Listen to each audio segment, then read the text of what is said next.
अस्सलाम वालेकुम मेरे प्यारे बच्चों। और आप कैसे हैं? आज मैं आपको एरिया के बारे में बताऊंगा कि एरिया क्या होता है। मैं सारे फिगर्स को लेता हूँ 2 डायमेंशनल से लेके 3 डायमेंशनल तक और आप देखते रहिए, इंशाल्लाह आपको सब कुछ समझ में आएगा। इससे पहले मैं आपका अल्फला एमयू वेलफेयर सोसाइटी में आपका स्वागत करता हूँ। तो मैं शुरू करता हूँ। एरिया एरिया होता क्या है? एरिया एक 2 डायमेंशनल चीजों का एरिया निकलता है जिसमें लंबाई और चौड़ाई होती है, उसी की एरिया निकलता है। जैसे मैं अगर कहूँ ये लाइन, इस लाइन का एरिया निकालो तो इसका एरिया कुछ भी नहीं होगा जब तक कोई एक बंद फिगर ना बनाए।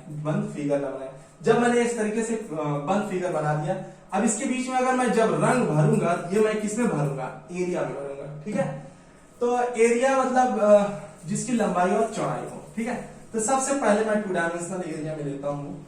सबसे पहले मैं लेता हूँ स्क्वायर। क्या लेता हूँ? स्क्वायर। स्क्वायर होता क्या है? एक चौकोर मतलब पेज, एक ऐसा पेज जिसका लंबाई और चौड़ाई बराबर हो। ठीक है, एक पेज ले लीजिए या यही बॉक्स ले लीजिए, यही टेबल ले लीजिए। अगर इसकी लंबाई यहां से काट दो तो लंबाई चौड़ाई बिल्कुल बराबर हो। तो ये क्या है? ये जो मैं रंग भर रहा हूं, ये इसका क्या है? एरिया। ये कितना जगह है, इसी को कहते हैं एरिया। तो इसका एरिया का फार्मूला होता है, क्योंकि देखिए एरिया का simply formula length into breath, क्योंकि इसका लेंथ जो है और ब्रेथ बिल्कुल इक्वल है। मैंने इसलिए इसको लाइन, मैंने ऐसे लाइन बना दिया। ये पाई लाइन लाइन लाइन, आगे दिखा रहे हैं चारों इसके लाइन बराबर है। लेंथ इंटू ब्रेथ, लेंथ भी जो है इसका मान लो ए है तो ब्रेथ भी ए मान लिया। ठीक है, ब्रेथ भी ए मान लिया, क्योंकि दोनों बराबर है, अलग अलग तो है नहीं, इसलिए ए मान लिया। इसका एरिया हो जाएगा ए इंटू ए। ठीक है, चलिए एग्जांपल लेता हूं, आपको बात समझ में आ जाएगी। फॉर एग्जांपल एक बॉक्स है, बॉक्स नहीं, बॉक्स तो जो है 3 डायमेंशनल में पहुंच जाएगा। एक जो है कागज है, इसका मैं कह रहा हूं इसका एरिया बताओ। अगर इसकी लेंथ 3 मीटर है और ब्रेथ भी 3 मीटर है, यानी बराबर है, तो इसका एरिया क्या निकालेंगे? फटाक से आप बता देंगे 3 इंटू 3, लेंथ इंटू ब्रेथ ये निकालेंगे, क्योंकि दोनों बराबर है। तो 3 इंटू 3 9। आगे मीटर, गलत। मीटर क्यूब, गलत। Metre square. कभी मात्रक जो यूनिट होता है वो पावर 2 में रहेगा, मीटर स्क्वायर। ठीक है, सेंटीमीटर सेंटीमीटर में दिया रहेगा, सेंटीमीटर स्क्वायर। ठीक है, चलिए स्क्वायर का एरिया आपको समझ में आ गया होगा। अब थोड़ा सा मैं अगर इसको जरा और आगे बढ़ा देता हूं, इसको मैं जरा और आगे बढ़ा देता हूं, ये थोड़ा सा लंबा कर देता हूं। ठीक है, अब ये क्या बन गया? अब इसका नाम बदल गया। क्या हो गया? नाम बदल गया। क्या हो गया? इसका नाम रेक्टेंगल हो गया। क्या हो गया? रेक्टेंगल, क्योंकि इसकी जो है जो लेंथ थोड़ा बड़ी हो गई। अब लेंथ बड़ी हो गई, मैं बराबर बराबर नहीं मान सकता। अब ये मेरा चिन्ह गायब हो गया। ओके, ठीक। अब मेरा लेंथ, ये अगर मैंने ऐसे पाई खींचा, इसके बराबर ये ऐसे हो गया। अब इसके बराबर ये तो नहीं है, मेरा इसका एक अलग निशान होगा। ठीक, मैं एक अलग निशान ऐसे ऐसे बनाया, इसके बराबर ये भी ऐसे। ठीक है, क्योंकि इसका लेंथ जो है एल, लेंथ को एल मान लिया, ब्रेथ को बी मान लिया, ब्रेथ बी फॉर ब्रेथ। अब अलग अलग इससे मैंने अलग अलग माना, एल और बी। फटाक से एरिया बता दो, लेंथ इंटू ब्रेथ। अब यहाँ लेंथ इंटू ब्रेथ। चलिए एग्जांपल लेता हूं तो बात समझ में आ जाती है। फॉर एग्जांपल एक तरीके से पेज है, इसकी लेंथ 3 मीटर है और ब्रेथ 4 मीटर है। ठीक है, इसका एरिया बताओ। चलिए बताए फटाक से। 3 into 4, 3 into 4, length into breadth, 3 into 4 हो जाएगा 12। आगे मीटर ना, metre square, yes metre square. ठीक है, तो ये इसका एरिया हो गया। अंडरस्टूड। अगला पॉइंट लेता हूं मैं, रोम्बस। ठीक है, कोई आया एक स्टूडेंट जो थोड़ा सा, उसने कहा कि अगर सर मैं इसको जरा तिरछा कर दूं, मतलब सीधा से तिरछा कर दूं और इसकी चारों साइड पर, अब इसका एरिया बताओ। तो दिमाग में आया इसका तो कुछ अलग होना चाहिए। इसका अगर मुझे ये पता हो बेस, ठीक है, बेस पता हो, फॉर एग्जांपल मान लो 3 मीटर पता हो, और इसके बीच की दूरी पता हो। ठीक है, इसकी बीच में डायरेक्ट परपेंडिकुलर लाइन, मतलब परपेंडिकुलर डायरेक्ट इसकी डिस्टेंस पता हो, डायरेक्ट डिस्टेंस। फॉर एग्जांपल मैंने ले लिया 2 मीटर। ठीक है, डायरेक्ट डिस्टेंस अगर पता है तो इसका एरिया फटाक से आप बता देते। इसको मैं क्या कहता हूं? बेस। इसको क्या कहता हूं? बेस। और इसको क्या कहता हूं? हाइट। इसको क्या कहता हूं? हाइट। Base into height. फटाक से इस फॉर्मूला लगा देता हूं। ठीक है, अब मान लो अब यहाँ यह 3 दे दिया और इसके बीच की दूरी मतलब हाइट दे दिया 2, इसका एरिया कितना हो जाएगा? 3 इंटू 2 बराबर 6 मीटर स्क्वायर। एकदम आसान। इसको कहते क्या है? ये तो मैंने बताना ही भूल गया, रोम्बस। इसको क्या कहते हैं? रोम्बस। इसको क्या कहते हैं? रोम्बस। ठीक है, इस तरीके से तिरछी लाइन है, ठीक है, यानी कि इनके यहां यहां जो है 90 डिग्री नहीं बनता है, ठीक है, ये बिल्कुल सीधा नहीं रहता है, तिरछा रहता है और एक दूसरे के पैरेलल होते हैं। ये लाइन इसके पैरेलल, ये लाइन इसके पैरेलल। तो रोम्बस का जो एरिया होता है B इंटू एच यानी बेस इंटू हाइट होता है। अगली बात, अगर रोम्बस में एक बात और आई, अगर कोई बच्चा ये कहे कि सर ये बताइए, अगर इसका ये डिस्टेंस मुझे पता है 8 मीटर, मुझको इसका ये डिस्टेंस पता है 3 मीटर, आप बताइए क्या इसका फार्मूला होगा एरिया।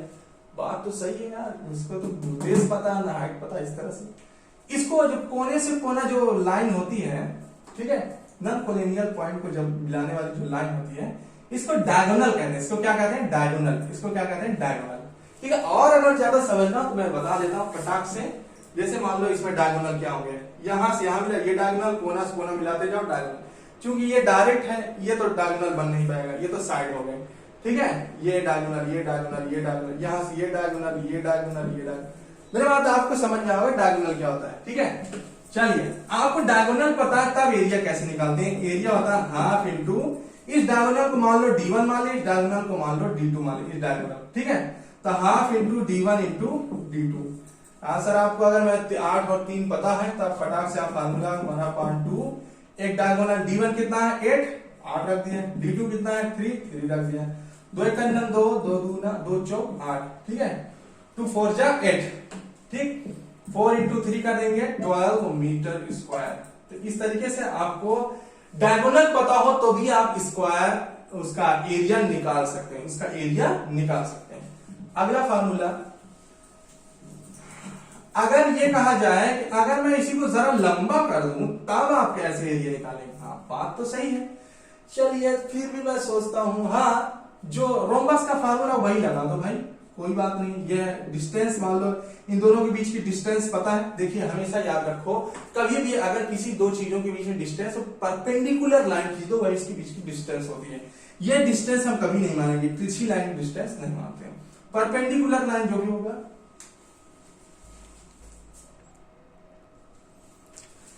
तो जैसा कि इसमें भी इन दोनों लाइन के बीच का डिस्टेंस हाइट पता हो गया और ये बेस है, ठीक है। इसका फार्मूला कुछ भी नहीं, वही रोम्बस का लगा दो, बेस इंटू हाइट।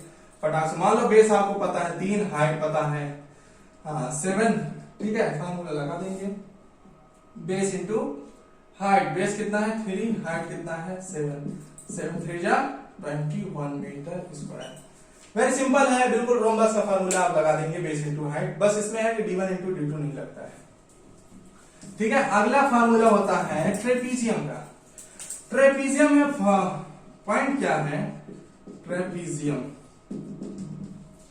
ट्रेपीजियम में होता क्या है कि दो लाइन पैरेलल होती है लेकिन दो लाइन नॉट पैरेलल होती। इस तरीके से सबसे बेसिक फार्मूला, मान लो ये साइड हमने ए मान लिया, इस साइड को हमने मान लिया बी, बजाय ये दोनों पैरेलल लाइन बराबर नहीं, इसलिए हमने ए माना, इसको ए नहीं मान पाऊंगा क्योंकि ये इसके बराबर नहीं है, ये बी मान लिया, ठीक है। और इसके बीच का डिस्टेंस हमको h पता है, ठीक है, बीच का डिस्टेंस या परपेंडिकुलर लाइन इन दोनों के बीच की, ठीक है, बीच का डिस्टेंस या हाइट कह दो, हाइट कहते हैं या विड्थ कहते हैं या इनके बीच का डिस्टेंस कहते हैं, कुछ भी कह सकते हैं। ये पता है तो इसका मैं एरिया का फार्मूला होता है half into height a plus B, ठीक है, सम ऑफ पैरेलल साइड। इसका इसके नहीं, पैरेलल, ये इसके पैरेलल है, ये इन दोनों के बीच की दूरी ना कभी घटेगी ना बढ़ेगी, ये पैरेलल है। तो इन दोनों का जोड़ दो, ठीक है, जोड़ हो गया। उसके बाद हाइट का गुणा कर दो, हाइट का गुणा कर दी, ये गुणा ही है।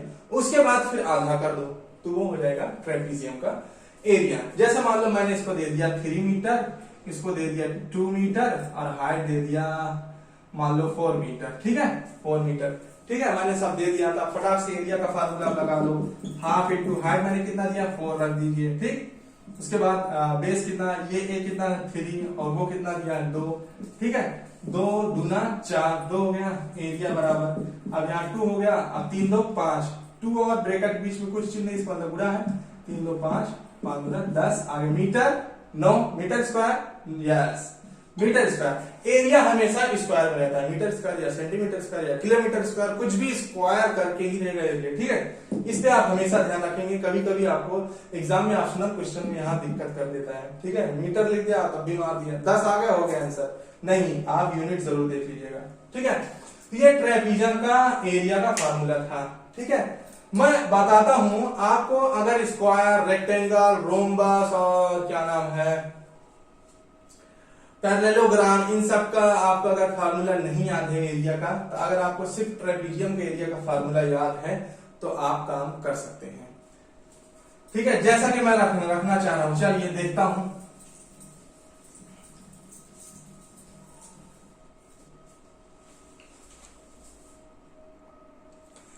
अब मैं शुरू करता हूं आपको बताने के लिए कि जैसे कि मैं स्क्वायर बना हूं, स्क्वायर का formula side into side, rectangle का formula length into breadth, rhombus का एरिया का formula breadth into base into height, और ये पैरेललोग्राम है, इसका भी बेस इनटू हाइट होता है, ठीक है। इस तरीके से हमारा सबका एक अलग अलग फार्मूला है, ठीक है।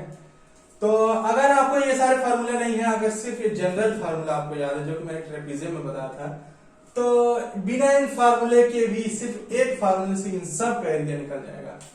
तो मैं बारी बारी चेक करके बताता हूं। जैसे कि साइड इंटू साइड, तो 4 और 4, side 4 into 4 is equal to 16 हो जाएगा। इसका side into length into breadth, length into breadth 4 into 4 into 2 8 हो जाएगा, ठीक है। आगे जो भी मीटर स्क्वायर, अब इसका हो जाएगा बेस इंटू बेस कितना है 4, और हाइट, ये हाइट कितना है 2, 4 इंटू 2 8 मीटर स्क्वायर, ठीक है। इसका हो जाएगा बेस कितना 6 इंटू हाइट कितना है 2, 6 दूना 12 मीटर स्क्वायर, ठीक है। इस तरीके से इनके स्पेशल फार्मूले के जरिए से आपने एरिया निकाला।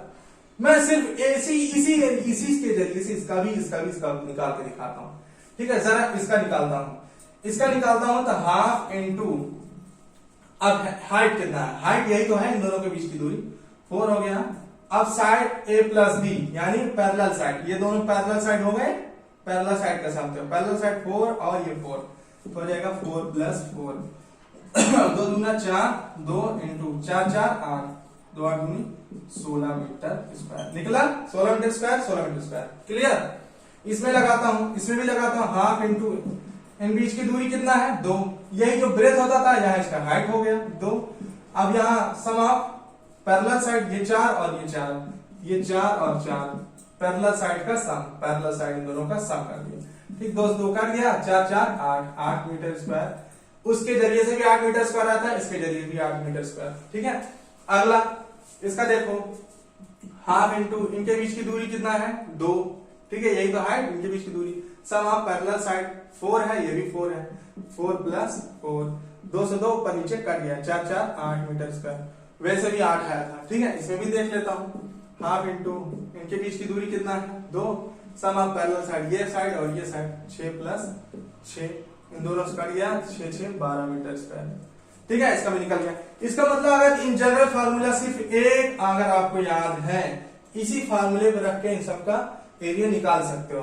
अगर आपको स्पेशल फार्मूला याद है तो बहुत अच्छी बात है, ठीक है। तो इस तरीके से मैंने आपको एरिया का फार्मूला 2 डायमेंशनल चीजों का मैंने बताया। हाँ, एक चीज और बता, 3 डायमेंशनल जो होते हैं उनका एरिया नहीं बल्कि टोटल सरफेस एरिया और कर्व सरफेस एरिया निकलता है, या फिर लेटरल सरफेस एरिया निकलता है, ठीक है। उसके बारे में मैं अगले टॉपिक पे बताऊंगा, ठीक है।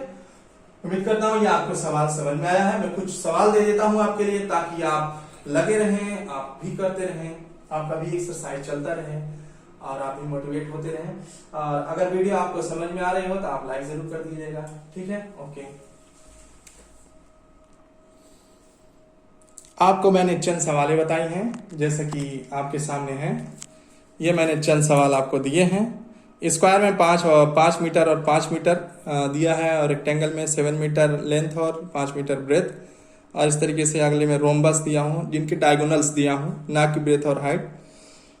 इधर मैंने एक ट्रेपीजियम दिया है, 7 मीटर और 5 मीटर के पैरेलल साइड और 4 मीटर्स की हाइट है। उधर मैंने पैरेललोग्राम दे दिया है, 7 मीटर पैरेलल साइड है और 3 मीटर उनके बीच की हाइट की डिस्टेंस है। इस तरीके से मैंने ये सवाल दिए हैं।